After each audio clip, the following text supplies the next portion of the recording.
Good evening mga kapuso! Matapos ang kanyang injury, halos back to normal na ang work routine ni Ruru Madrid sa set ng Lolong Pangil ng Maynila. Alamin din natin ang mga susunod pang pasabog sa serye sa chika ni Lars Santiago. Nakakalakad na ng maayos kaya hindi na gumagamit ng wheelchair at hindi na rin nakasaklay si Ruru Madrid sa set ng Lolong Pangil ng Maynila.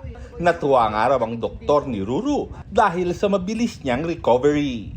Nagulat din po siya actually na sobrang bilis po ng healing, but syempre sabi niya wag ka pa rin magsa-stunts na magiging delikado at baka posibleng bumalik yung injury. So sabi niya give it at least ipahinga mo tong linggo na to.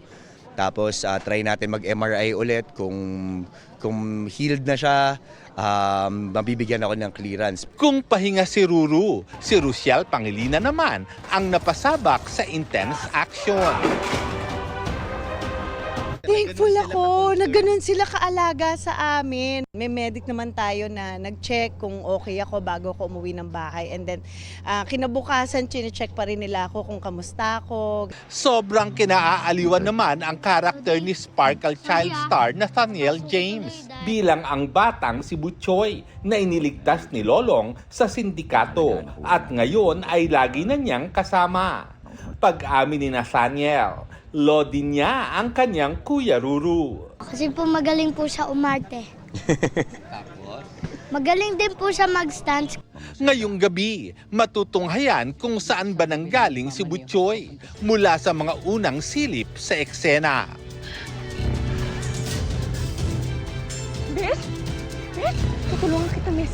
Malinaw na, alam na ng mga tao, di ba? So abangan po natin kung paano ba marireveal ang lahat ng mga revelasyon na yan, di ba? Paano ba yan lalabas? At si Julio na ginagampanan ni John Arcilla may madidiskubre. That bastard is Lolong.